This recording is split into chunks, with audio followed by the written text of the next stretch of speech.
Hey guys, I'm Dragan and welcome to Passive with Property podcast. Today we'll be introducing Amanda to the podcast. She's the new co-host, and today we will be discussing, a little bit about us, right, Amanda? Yeah, that's it. Hi everybody, I'm Amanda, and how we came to become property investors and our journey thus far.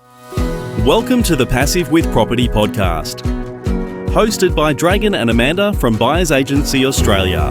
With over 20 years of experience, they share expert tips to help first-time and seasoned investors grow wealth through smart property strategies.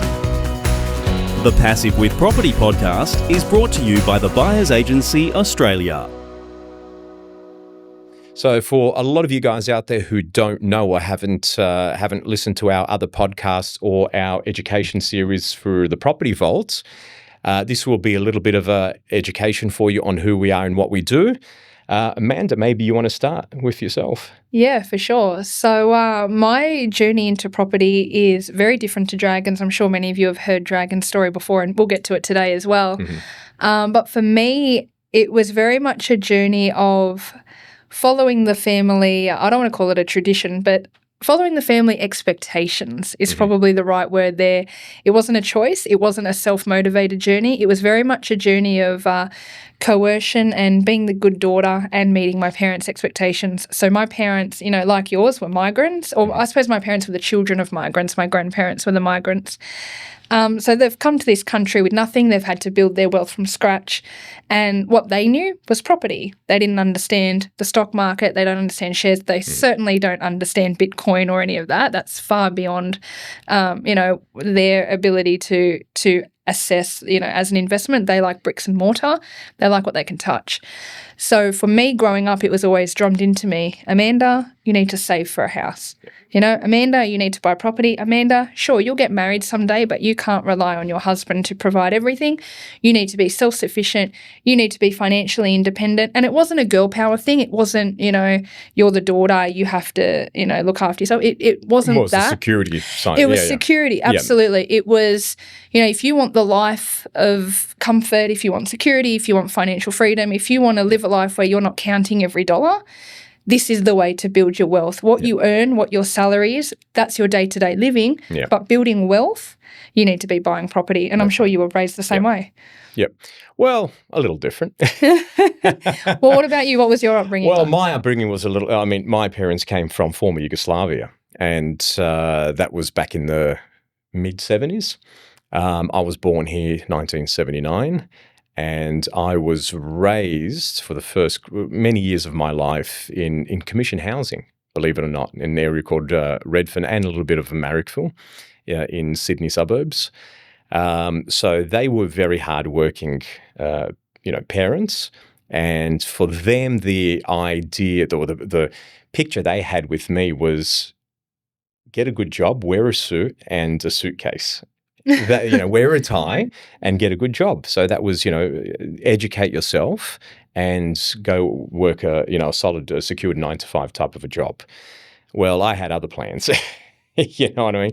I had a passion, a desire for photography. And, I started that in my early teens where I found a camera in the cupboard that my father had and never used. And I pretty much dedicated myself, my spare time on learning how to take photos. Fast forward, I did the typical, go study electrical engineering, make the parents happy and all that sort of stuff. But in the back of my head, I had other plans. Weekends, I was actually working. I was assisting another wedding photographer and, working with him, making some pocket money and continuing my passion with photography.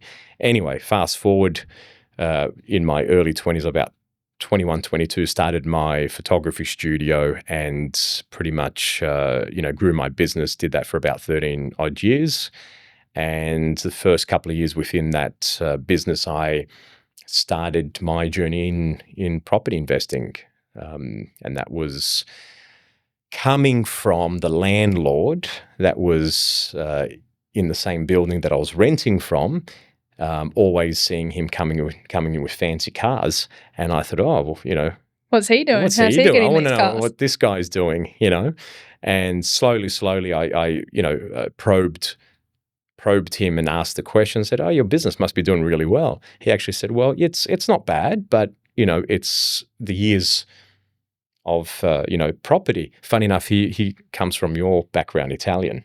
So that's And been it was the day his- job is separate to the property. That's right. It was Yeah. his parents his dad that got him into property investing because his dad was doing it. Yeah. And I'm like, oh, okay, interesting. Yeah, So, they hide what they own and they keep the day job, and it's very separate. They don't tell people what they have because they're superstitious. Yeah, so if he opened up to you, he must have taken you under his wing. Eventually, he opened up because I kept probing. Yeah, you were persistent. I was very persistent. I said, "Hey, can you teach?" He is a private person, so I'm not going to mention names.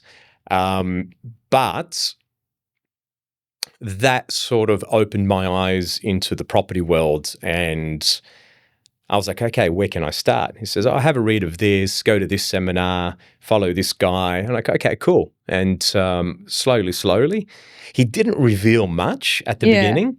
So they worry about the evil eye. Yeah. Yeah. So my first journey was buying hang on, what was it? It was, that's right. It was an apartment in an area called Pymble. Okay. And he helped you with that? No, or you did that on your own? He was just kind of part-time casual mentoring on the side. Yeah. And it was going to be one of those reno jobs. I did very basic research. I didn't know really what I was doing, 23 years old, and went off and just bought the thing, didn't really even negotiate. It was on the market.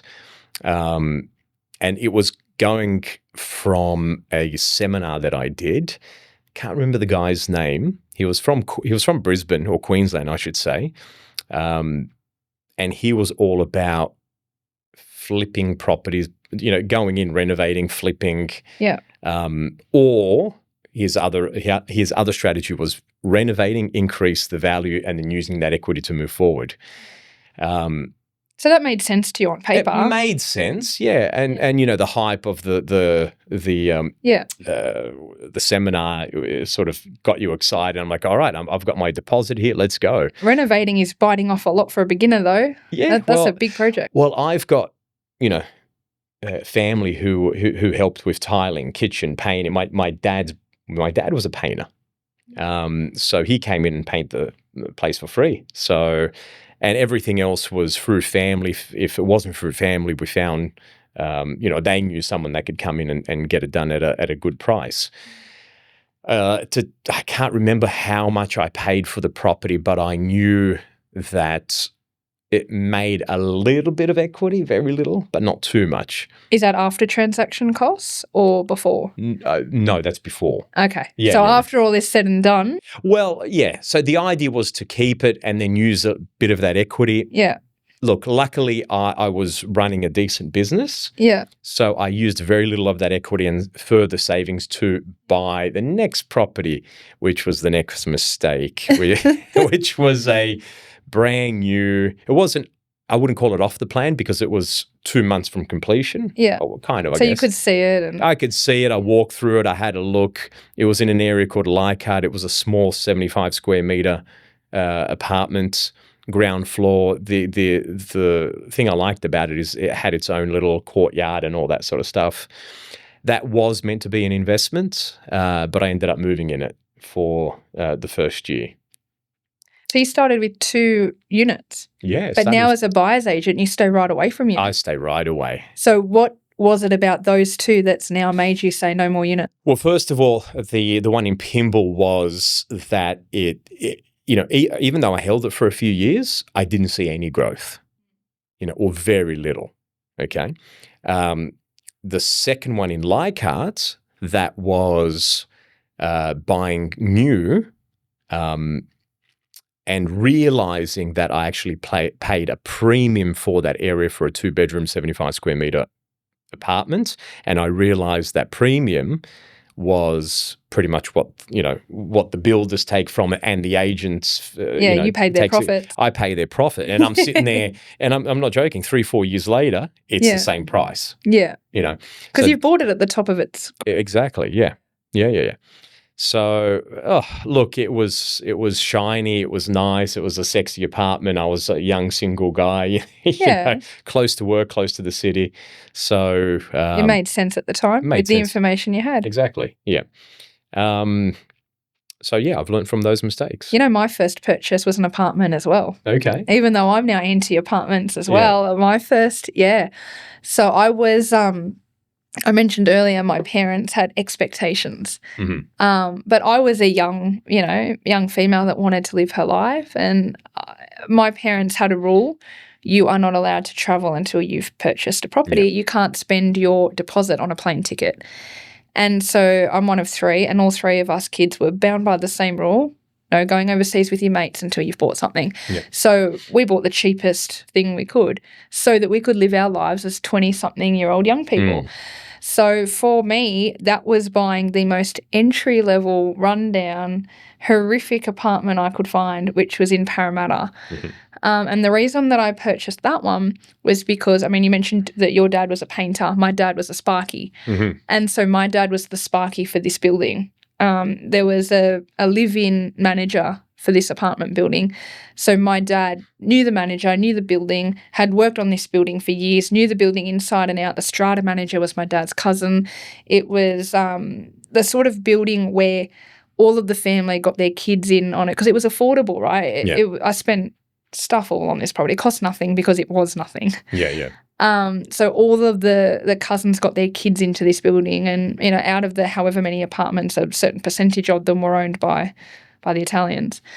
So I bought this unit, rock bottom. It was, I think it's a 17-story building, and I was like on the second floor. So it was heavily discounted, run down, but rented really well because it was in the heart of Parramatta. It was a one-bedder, which is another no-no. But I bought it because it was cheap, I could afford it, and I wanted to live my life. Now, where I was really lucky was, if you recall, back in Sydney, we had that big boom in 2016. I bought this in that dipper, I don't know, 2010, 2011, something like that. So I only had to hold it for 5 years, and then it almost doubled in value, just courtesy of that boom. All of Sydney doubled. You could have thrown a dart anywhere, and I would have doubled my money. Kind of like COVID. Bit like, kind of like COVID, speeding things up for the next boom. But this one, I could have bought anything. I bought it because it was cheap. And that was the only rationale I had. I had no investment knowledge. I had no strategic knowledge. I had a basic understanding of, equity and how to grow it through renovation. I had a basic understanding because my parents were always very open and always spoke to us kids when they did things with their own investments. So I had a very basic understanding, but the amount of thought that went into that purchase was, it's cheap, I can afford it, I want to live my life. Dad knows the building. Dad knew the agent. I still remember I signed a contract in a car park, and the agent was there, and it was just, I just did what my dad told me to do. That was the extent of thought that went into it. It was my money, and my parents never gave us handouts. They don't believe in handouts. They believe in direction. They gave us direction. They gave us guidance, but they never gave us cash. So I again, it wasn't my contacts, it was my dad's contacts.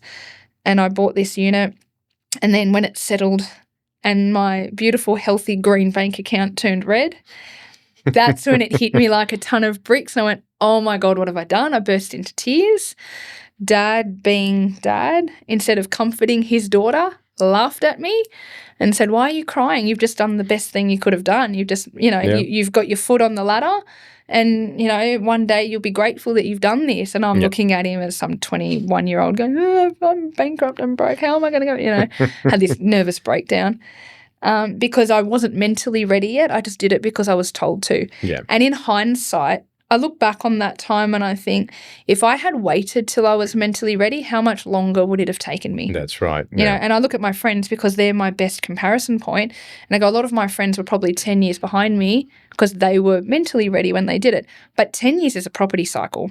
And we know what happens in a property cycle, everything doubles. That's so right. I had the meltdown early, and I learned on the job, and my dad laughed at me. But as he said, my foot was on the ladder and my money was in the market. And that property, thankfully, despite being a one-bedroom unit in Parramatta, which then later flooded, and, when I say flooded, I don't mean water, I mean got redeveloped, and then those older units sort of lost value as the new ones came in. But overall, it was a really good learning curve. And for me and my nature, learning on the job was what got me over the line. I think if I had been left to my own devices, left to tread water for a while, I would have been one of those people that would have been paralysed by inaction. And we see that a lot, you know, that analysis paralysis where people freak themselves out and then don't act. I 100% would have been one of them if my dad didn't drag me by the wrist in that car park and make me sign that contract. And I still remember it to this day. Like, I signed it and I had no idea what I was signing. It's probably... Sometimes you got to be thrown into it, you know. Absolutely. To actually see the value. Yeah. You know, eventually. And I was one of them that had to be. But once that first one was done, then I got to my second one and I was the one driving it. By that point, I was like, I had the confidence, I had the knowledge, I had seen in practice the advantages. And then by the second one, I was dragging Dad to open homes and going, Dad, look at this one. What do you think? And Dad would be like, I'm busy, Amanda. I've got things to do. Just, you know. So it took the second one for you to have that confidence and that. Yeah. When was it when you sort of step back and go, oh, wow, I'm seeing real value, real money sort of come in now? I think. Equity-wise. Yeah. You got to have a few. You got to have a few in the market through a boom. When you see one going through a boom, you're just watching that one double. When you have 2, 3, 4, or 5 and you watch all of them double, suddenly you're talking very big numbers. Yes. So for me, that 2016 boom, I went into that 2016 boom with 3 properties. So I bought that first apartment. Then I bought a house out in Kingswood. By Good that area. point, and that was a house in an R3 zoned area, and I roped my dad into buying the one next door, and I roped my brother into buying it. So we sort of had a few in a row there. And then the third one that I took into that boom was what would end up becoming, because I'd met my husband by this point, the marital home. And my husband and I would always debate. He wanted to rent vest, I wanted to buy. So I said, well, we're not married yet. I'm going to buy something and then I'll work on him later to move into it. So I bought something where we wanted to live, which was near my parents' place. So I went into that 2016 boom with 3 properties and all 3 of them did really well. So that's when I saw that one's not enough. And I became really hungry going, well, multiply that by 3. And I had obviously bought better with the other 2. I'd bought houses on land as opposed to 1-bedroom units in Parramatta. That's when I realised, hey, we could really take this somewhere. And I had married someone that was like-minded. He also, when we married, he had 4 houses, but he was targeting southeast Queensland. So he didn't have any. Oh, no, he did have 1 in Sydney. Sorry, he had 4 in Queensland and then 1 in St. Mary's. He did have 1 in Sydney, so he had 5 and I had 3 when we got married. So between the 2 of us, I saw not only my own growth but also his. And that's when we thought, hey, we could do something with this. We could take this somewhere. And then, as you mentioned before, COVID, we had the 2016 boom and then COVID sort of took that 2018, 2019 slump into that 2021 boom. Got it. And that's when we pivoted and thought, okay, can we afford Sydney? Because Sydney is always going to be the premium state in New South Wales, or do we stick to what's affordable? You know, he was sort of leaning towards southeast Queensland, and do we stick to what's affordable? And you butt heads a little bit, and you work it out eventually. You work it out, and you smooth the edges, and you work out your strategy together. Because he came from that strategy, I came from this strategy, and I had a different upbringing to him. He did what you did. He got there on his own through mentors and seeking it out himself. Whereas I had my dad's voice in my ear, but my dad's voice was very quickly becoming outdated. That buy and hold, that old school way, that still works, absolutely. But now we have the internet. So now you couldn't just go, oh, I know that agent, he'll do me a favour. Because now the internet, you chuck it online, the agent can make more money putting it online. It's not like it was 20 years ago where it was who you know. Now it is a part of who you know, but also to make the real money, you got to know what you're doing, and the strategy now is more important than ever. For sure. So Dad's voice is still in my head, but I'm now at an age and with a level of experience where I can challenge my dad rather than fall into line with my dad. Whereas before I would default to his view, whereas now I go to my mum, because I've worked out now that I've got, no, Dad's going to hate me saying this, but my mum's actually the brain, not my dad. And I've worked that out now that I've gotten older. You've probably got the brain and the drive. She's the brain and he's the drive. Probably. But also when you're a kid, it's like, I don't know, you go to your dad for money stuff. You go to your mum for nurturing. You know, now that I'm older, I'm like, no, mum was the smart one. Yeah. Dad was just the process follower. Yeah. And I'm like, no, I don't want to listen to dad. I'm going to go to mum now. So That's funny. it's funny when you get older, you see your parents as people as opposed to, and you start to question them and challenge them, and they come to the party on that. Yeah. And, you know, I can say to dad now, no, I agree with mum. Yeah. Or mum will present to you and I'll be like, actually, she's right, you know. Yeah. And she came from the more business-minded family. Yep. So it's funny how the tables turn. Nice. Yeah. So going back to my journey, my third one was another apartment. Oh, you went to 3? I stopped at 1. Well, you know this story. I've told you before. This was an apartment in Liverpool. Oh, yes. Yeah. I love this story. This is, again, it was thinking I know what I'm doing. I'm not sure if people from Sydney will remember this, especially out west. There was supposed to be the second casino in Liverpool it's still there, the Whitlam Centre, and I think it's called Whitlam Park. So there was supposed to be a massive investment, and I think it was even going to be Sydney's biggest casino. So you saw dollar signs. I saw dollar signs, and I know what happens when, projects like that happen in a particular area to surrounding properties. So I rushed in, and even before any approvals were to really happen. So what was it in the draft planning stage? Yeah, or just was it whispers at this It was whispers and just the beginning of draft. Okay, so you were early. I was early. And I bought I learned that you don't buy in larger complex when it comes to apartments. You buy in the smaller boutique type, and it was literally across the street from the casino. So I thought, okay, this is a good investment. Yes, it was run down. And I remember then I bought it for $190,000. Top floor, so 3 levels only. Yeah. It was nice. It was clean, but it was old. And it needed definitely a reno. How much value was I going to get? I really didn't care because, again, I was planning to hold it long term. You were banking on the redevelopment and exactly. And waited a couple of years, nothing happened. So it got shelved. It got shelved. It was put aside, and nothing happened. Eventually, a few years later, I sold that with breaking even, if that. Yeah. Maybe a 10 grand loss. But it was my 4th property. I actually jumped. Yeah. So I thought, you know what? I'm really going to educate myself. I'm going to really probe my mentor. I'm really going to pivot my strategy. I went straight for a house in St. Mary's. Yeah. House on land. No more units. No, 1,000 square meter block. Yeah, I think it was maybe a little bit. It was probably almost 1,100 square meter block. Canberra Street, I remember. Yeah. And it was a house that was converted into dual living. Okay. So originally it was a 3-bedroom, 2-bathroom. It was an old fiberglass. Oh, it's not fiberglass. Fibro home. Yeah. And they literally put a wall right in the middle of it. Now, did I know anything about fire rating or anything like that? Hell no. Well, was it a party wall or a gyprock wall? It was just a gyprock wall. No across. Party wall. Knowing nothing about, firewall. Anyway, I even asked my mentor, I said, oh, what do you think? He goes, well, you'll get some better rent from it. He probably assumed it was compliant. Probably did, yeah. Anyway, walking straight into it, I thought, hey, it's actually returns well. Anyway, so I purchased that, and the rent was coming in. That was good. I thought, hey, I might throw a granny flat at the back and get some more. But I actually left it for a few years. Eventually, that turned into a 4-bedroom townhouse project. So somebody else bought it out, or you did that? No, I did the DA and sold it that way. Nice. Yeah. Nice. So you definitely pivoted your strategy. Yeah, exactly. Huge pivot.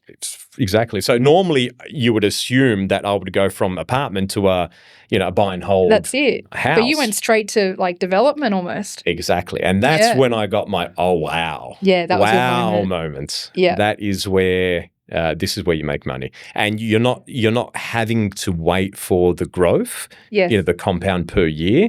You can actually manufacture that straight away. Yeah. Or you can hold it for a little while, have that rent, with that dual living, which is great, and then just wait it out until the area comes up. That's funny you mentioned that development was your oh wow moment, because that's sort of what happened when I not detached from dad and then attached to my husband, but that sort of aligns with when my strategy changed. Their view was very different to mine because dad was never comfortable with developing, whereas I was starting to pivot towards it. So dad was never fully comfortable with Kingswood, and we ended up selling it because not that he got cold feet, he just didn't want to throw more money at it. You know, he's at retirement age. Yeah. He doesn't want to take that kind of risk, whereas I'm still young and I can take on that kind of risk. So we ended up selling Kingswood. And Stephen and I decided, you know what, no more JVs, because you can't rely on other people and their timelines and their finances. So we'll do our own stuff. When we sold Kingswood, we ended up buying, not in St. Mary's, not the same sort of thing that you bought, but something in Blacktown Council where it was a larger block and it was on a corner. And we could cut it in half and put a duplex on one, and on the other one, which became the new corner lot, you could put detached dual occupancies that could be Torrens titled because they would face different streets. Yeah. So that's when we started looking at going, okay, there's potential here. And the other thing we started looking at, which is a bit controversial in the media at the moment, we started to look at the benefits of negative gearing. And we always say, you know, not to invest for tax purposes, but because we're at that age where we're in our, you know, highest income earning years. You know, my husband's at the peak of his career and, you know, okay, yeah, I'm at home with the kids and, I earn decent money, but, you know, from investments or other projects. But we worked out that our cash flow from what we're earning can actually sustain some degree of negative cash flow from property because we're not retirees. We're not my dad looking to wind down from work. We're ramping up at work. Yeah. So we thought, well, let's look at, you know, what can we do if we look at negative cash flow properties and we start buying in more premium areas instead of your St. Mary's and your Kingswoods and whatever? What if we start looking at more premium areas that do have a negative cash flow but a lot more potential for equity growth or manufacturing equity growth through subdivisions or renovations or knockdown rebuilds or whatever? So that's when we bought something closer to home in a more premium suburb. It cost a lot more money. The rent's a lot lower. You know, the rental yield's not there, but we can make up for that shortfall with our own incomes and the equity growth is there. Yeah. So that's when we started looking at, you know, we pay an obscene amount of money in income tax. Let's try and get some of it back. Yep. So that's when we pivoted our strategy towards we don't actually need high cash flow properties because we have cash flow from our jobs. So what if we go for lower cash flow properties and go for equity? So we've pivoted our strategies, well, all that stuff in Southeast Queensland that Stephen had, we sold because the cash flow was great. They're your 8, 9, 10%. You know, they're the sort of things that you're buying for clients that are at the beginning of their journey. But we found that our incomes had outgrown the need for that type of property. Yep. So when we talk to clients about strategy, the first thing we want to find out is, well, do you need cash flow or do you need equity? And what Stephen and I found was we were actually chasing cash flow that we didn't need. We had cash flow from our jobs. We were just paying more income tax. Yep. So we've now pivoted into, and there's only so many negatively geared properties you can hold because interest rates go up and costs go up. Yeah. You still need your positive cash flow stuff to offset, and we still have those, but we've started looking in different areas. We've started experimenting with things like short-term rentals. You know, we bought something on the water and thought, you know what, we can use that when we want to use it, and then the rest of the time it's a short-term rental. We'll give it a go. That's it, Airbnb. Yeah. If it doesn't work, we'll chuck a permanent tenant in there and that's it, you know. If it really doesn't work, you sell it. Yeah.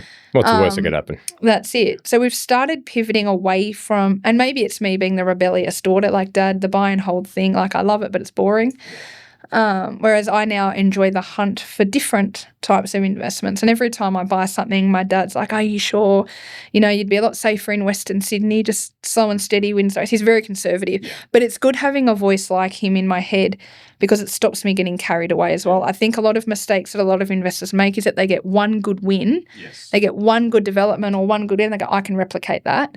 And it's when they go to replicate it that they realise, oh, hang on a minute, I got lucky the first time. I didn't actually know what I was doing. I've now got to learn the strategy. Yes. So it's putting, you know, the horse before the cart, what comes first, because a lot of investors get one lucky win and then they rely on luck the second time. Yep. So for us, it's What's the philosophy behind this? What's the strategy behind it? What's the exit points? My husband's really big on exit points. So if we go for a development, for example, this one in Blacktown Council, okay, if we subdivide that and cut it in half, what's an exit point there? You've got 2 vacant lots of land. You can sell one, keep one, sell both. There's an exit point. Yep. If you commit to building the duplex on one and the dual occupancy on the other, are you building them all at the same time, or are you staggering your builds? If you do the dual occupancy first and they're Torrens titled, you can sell one, keep one, fund the other build. Yep. So he's really big on what are our exit points before we commit that kind of money. Whereas something like Kingswood with Dad, that would have been 8 or 9 townhouses in one hit. Dad's like, well, once you start that, you've got to finish that because there's no exit points. Dad's like, not interested, too big a commitment. Yeah. Whereas something like the one in Blacktown Council where you can stage it, that's a really good one to learn on the job because you can exit at any point. Mm-hmm. So I think one thing that we're learning now is how to know when you're biting off more than you can chew, and how to know when you've overcommitted yourself financially on a project that you might not be able to finish. Yeah. So for us, we're quite fortunate that there's 2 of us that are like-minded. There are 2 of us that we can bounce off. Mm-hmm. I find a lot of friends and family, it's often the husband doing it on his own, or the husband, working with other mates, or, the wife has no idea what's going on. She just knows what she can spend, or, it's one driving it and not the other. Yeah. Whereas in our case, it's we can pull each other up and go, no, that's not going to work, or no, what's your exit, what's your contingency, what's your this, what's your that. And that might make me a more difficult wife, but it means we're less prone to making errors because there's always that other voice going, hey, but what about this? Hey, and then there's that third voice, my dad going, you two, pull your heads in, what about this? And then you got my mum going, you've got kids, think about the kids, Stop tying up all your money, just focus on your kids, because she's the mum, the grandmother. Sounds like my dad. Yeah, my mum's always reminding me, like, just relax and focus on your kids. Yeah. So having all those voices can be overwhelming, but it can also help. So Amanda, yes, let's go back to, or not go back, but let's ask the question, if to the audience out there, someone who's listening to this podcast, they are in their early 20s, they're looking for their first investment. With your experience, what would you recommend for them to do? They're single, male, female, they're making an average income, they've saved enough for a deposit to buy their first property. Yep. Which direction would you? So they've saved enough, they know enough, they're ready to go. Yeah. Which way would I point them? So they don't make the mistakes we did. I don't consider any of mine mistakes. They're just learning curves. They're yeah, learning costly curves. ones, but not really. Not really? Okay. As long as you break even, you haven't lost anything. Well, that's it, yeah. So what would I advise? Someone in their young 20s, they're single, they got a job, they're working. Yep. Okay. If depending on their affordability, their serviceability, and their risk appetite, I would steer them away from units, as we've said. I'd try and push them into a house on land. I would encourage them to avoid paying for someone else's renovation, as I call it. You don't want something that's already renovated because you have no control over the quality, and then you're giving those profits to somebody else, and then you're buying that property at the top of its growth cycle when that growth has already been built in. Yep. You want to build in your own. I would encourage them to buy something with potential. So whether it's renovation potential, subdivision potential, knockdown rebuild potential, something where in a flat market you can force growth onto that property. Yep. It doesn't have to be in Sydney or Queensland. It doesn't have to be in any particular place. I would say buy where you can afford, but don't buy too regional. Yep. I would say try and stick to a metro area as close to a big city as you can. That's right. Don't go into some obscure, mining town or something like that. Yep. Try and keep it close to a big city. I would encourage them not to buy in partnership with somebody else if they're single. So often when they're single, they say, to buy something better, should I buy with a friend? Should I buy with my boyfriend? Should I buy with my girlfriend? I would say until there's a proper commitment, I would avoid that because it can be difficult to detangle that later in the event of a dispute or an issue, or one wants to sell and the other doesn't. Yep. So I would encourage them to buy what they can afford on their own. I would encourage them at that age to prioritise cash flow. Even though I've now pivoted away from that, I'm 15 years older and in a different stage of my journey. But at that stage in the beginning, I would say for your first one, prioritise cash flow while you're learning the ropes, because that cash flow acts as an insurance policy against things that can go wrong or judgment errors you may make early on. So definitely for the first 2 or 3, I would say go for your positive cash flow so that no matter what you do, that machine's going to keep running without you having to put anything into it. Once your confidence grows and your income grows and you progress in your career, in your day-to-day job, and you've got the cash flow from your job and from your property, then start looking at negative gearing and buying in more premium areas because you can carry the shortfall, the other properties, if you've got 2 or 3. It balances out. It balances out, and your portfolio as a whole might be negative with a balance of positive and negative. It might be neutral. Your portfolio as a whole might be neutral, made up of a balance of positive and negative. But for the first, I would encourage go for positive cash flow. And what else? I would add that become a expert in maybe 2 or 3 suburbs, understanding that when you are purchasing a property, and I'll just give you an example of a 500 square meter, 3-bedroom, 2-bathroom, double lock-up garage. If it's costing, if they're asking for $700,000, look at what recently sold in the area with the same specs to understand, well, am I getting a good deal or am I overpaying?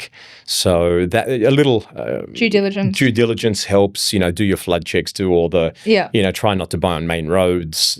I always depend. I think as well, sorry to cut you off, but when I was 22, 23, and my parents were educated enough, but I think they thought the real estate agent was their friend because they knew him. That's the other thing, yeah. And I think the advice I would give back then is just remember that the real estate agent is working for the seller. Yep. As much as he's your mate and, there's a unit in that building up for sale, I'll ring that family because I know they buy in that building. Okay, but he's still representing the seller. That's right. So I would probably say if you're negotiating for yourself, just remember that the only person that represents you is the person that you're paying.